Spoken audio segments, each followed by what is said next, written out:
नमस्कार। प्रादेशिक समाचार के साथ मैं ज्ञानेश्वर प्रसाद श्रीवास्तव। पहले मुख्य समाचार। प्रधानमंत्री नरेंद्र मोदी ने महान स्वतंत्रता सेनानी लोकमान्य बाल गंगाधर तिलक और चंद्रशेखर आजाद को उनकी जयंती पर अर्पित की भावभीनी श्रद्धांजलि। केंद्रीय सूचना और प्रसारण मंत्री अनुराग सिंह ठाकुर ने मीडिया संगठनों से ब्रेकिंग न्यूज के नाम पर गलत सूचना के प्रसार से बचने के लिए अत्यधिक सावधानी बरतने का किया आग्रह। आज राष्ट्रीय प्रसारण दिवस है। वर्ष 1927 में बॉम्बे स्टेशन से शुरू हुआ था पहला प्रसारण। आकाशवाणी की महानिदेशक डॉक्टर वसुधा गुप्ता ने दी सभी श्रोताओं को शुभकामनाएं। और सावन की तीसरी सोमवारी को देखते हुए कल राज्य भर के शिवालयों में विशेष व्यवस्था, पुलिस प्रशासन मुस्तैद। और अब समाचार विस्तार से। प्रधानमंत्री नरेंद्र मोदी ने महान स्वतंत्रता सेनानी लोकमान्य बाल गंगाधर तिलक और चंद्रशेखर आजाद को उनकी जयंती पर भावभीनी श्रद्धांजलि अर्पित की है। महान राष्ट्रवादी बाल गंगाधर तिलक को नमन करते हुए प्रधानमंत्री मोदी ने ट्वीट किया कि लोकमान्य तिलक ने पूर्ण स्वराज्य की मांग कर ब्रिटिश साम्राज्य की नींव हिला दी। महान क्रांतिकारी चंद्रशेखर आजाद का स्मरण करते हुए प्रधानमंत्री ने उन्हें भारत माता का साहसी सपूत बताया। श्री मोदी ने एक ट्वीट में कहा कि मातृभूमि की रक्षा के लिए उनका बलिदान हमेशा प्रेरणा देता रहेगा। केंद्रीय गृह मंत्री अमित शाह ने कल नई दिल्ली में केंद्रीयकृत विमानन सुरक्षा नियंत्रण केंद्र का उद्घाटन किया। ये वर्तमान में केंद्रीय औद्योगिक सुरक्षा बल सीआईएसएफ के सुरक्षा घेरे में आने वाले 66 नागरिक हवाई अड्डों के लिए सभी खतरों और सोशल मीडिया चैट की निगरानी करेगा। विमानन सुरक्षा नियंत्रण केंद्र यात्रियों और हवाई यातायात की निगरानी और संबंधित विश्लेषण तक पहुंच सुनिश्चित करेगा। आपात स्थिति से निपटने के लिए डेटा सेंटर, शोध और विकास प्रयोगशाला और युद्ध कक्ष जैसी अत्याधुनिक तकनीकों से ये सुसज्जित है। केंद्रीय सूचना और प्रसारण मंत्री अनुराग सिंह ठाकुर ने मीडिया संगठनों से ब्रेकिंग न्यूज के नाम पर गलत सूचना के प्रसार से बचने के लिए अत्यधिक सावधानी बरतने का आग्रह किया है।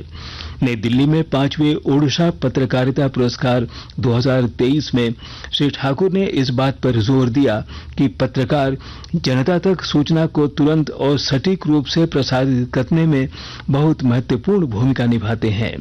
उन्होंने कहा कि फर्जी और पेड न्यूज देश में दीमक की तरह फैल रही है और कोविड-19 महामारी के दौरान इसने वायरस से ज्यादा लोगों की जान ली होगी। श्री ठाकुर ने कहा कि गलत सूचना ने विशेष रूप से दूर दराज के क्षेत्रों में भय की मानसिकता को जन्म दिया है, जो टीकाकरण के प्रति लोगों में झिझक पैदा करने में योगदान दे रहा है।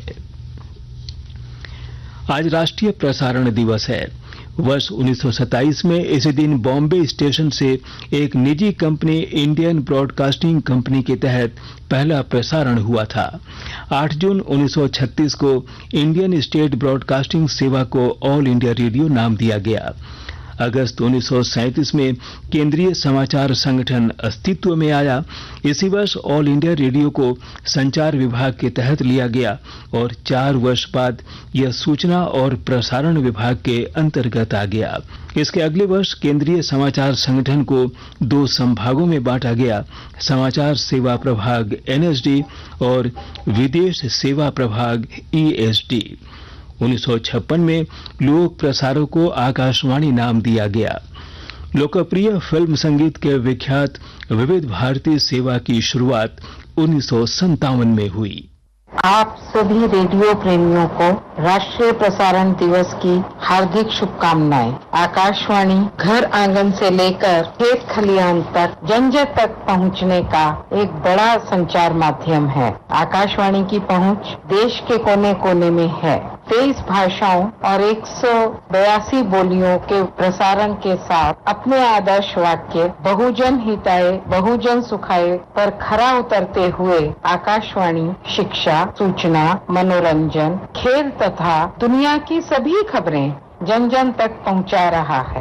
यह लोगों तक पहुंचने का एक सस्ता, सुलभ और विश्वसनीय साधन है। आप सबको राष्ट्रीय प्रसारण दिवस की ढेर सारी शुभकामनाएं।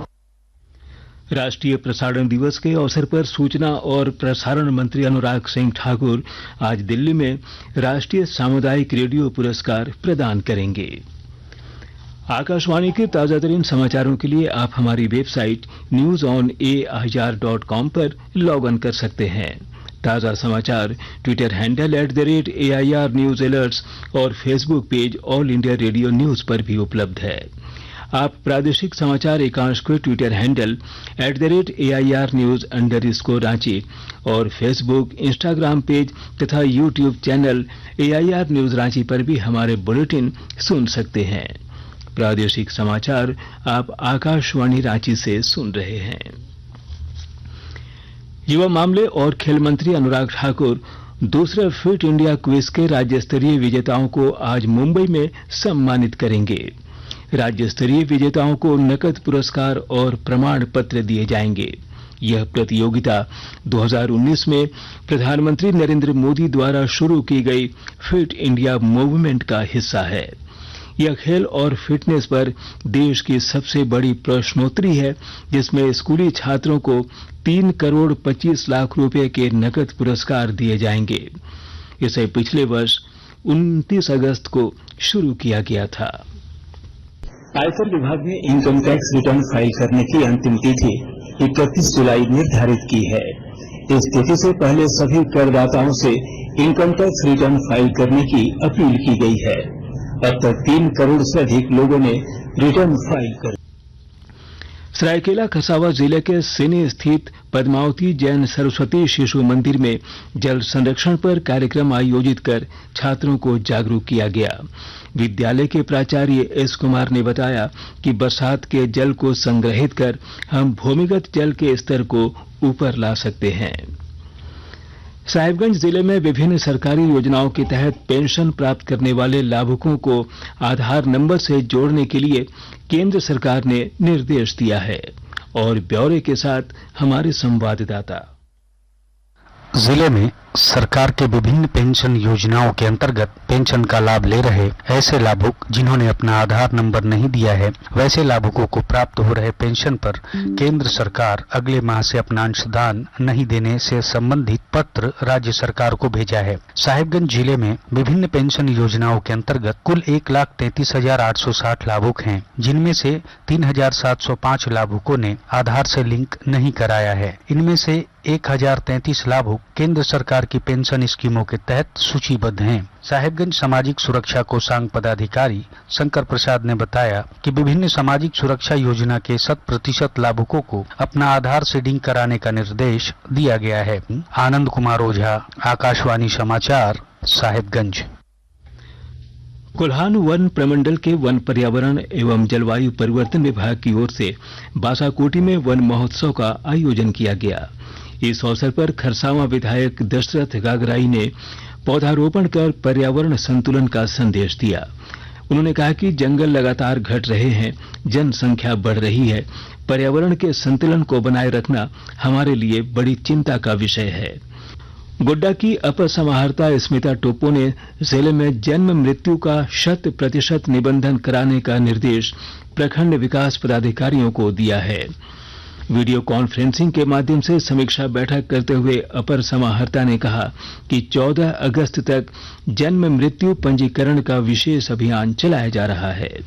इस दौरान जन जागरूकता अभियान चलाकर आमजनों को जन्म मृत्यु के निबंधन के महत्व के बारे में जागरूक किए जाएं। स्वास्थ्य विभाग को राज्य स्तरीय टीम ने कुष्ठ रोग खोजी अभियान के तहत रामगढ़ जिले का दौरा किया। इस दौरान टीम ने जिले के चितरपुर प्रखंड स्थित लारी और गोला प्रखंड के रकुआ गांव में आयोजित स्क्रीनिंग कैंप का सर्वेक्षण किया। मौके पर 112 संदिग्ध लोगों की जांच की गई, जिनमें से 9 लोगों में कुष्ठ रोग की पुष्टि की गई। चिन्हित मरीजों का पंजीकरण कर दवाइयों का वितरण किया गया। कल सावन की तीसरी सोमवारी है। इसको देखते हुए राज्य के सभी प्रमुख शिवालयों में श्रद्धालुओं के लिए विशेष व्यवस्था की गई है। पुलिस प्रशासन की ओर से भी शिवालयों के आसपास सतर्कता बरती जा रही है। और अब अंत में मुख्य समाचार एक बार फिर। प्रधानमंत्री नरेंद्र मोदी ने महान स्वतंत्रता सेनानी लोकमान्य बाल गंगाधर तिलक और चंद्रशेखर आजाद को उनकी जयंती पर अर्पित की भावभीनी श्रद्धांजलि। केंद्रीय सूचना और प्रसारण मंत्री अनुराग सिंह ठाकुर ने मीडिया संगठनों से ब्रेकिंग न्यूज के नाम पर गलत सूचना के प्रसार से बचने के लिए अत्यधिक सावधानी बरतने का किया आग्रह। आज राष्ट्रीय प्रसारण दिवस है। वर्ष 1927 में बॉम्बे स्टेशन से शुरू हुआ था पहला प्रसारण। आकाशवाणी की महानिदेशक डॉक्टर वसुधा गुप्ता ने दी सभी श्रोताओं को शुभकामनाएं। और सावन की तीसरी सोमवारी को देखते हुए कल राज्य भर के शिवालयों में विशेष व्यवस्था, पुलिस प्रशासन मुस्तैद। इसके साथ ही आकाशवाणी रांची से प्रादेशिक समाचार का ये बुलेटिन समाप्त हुआ। नमस्कार।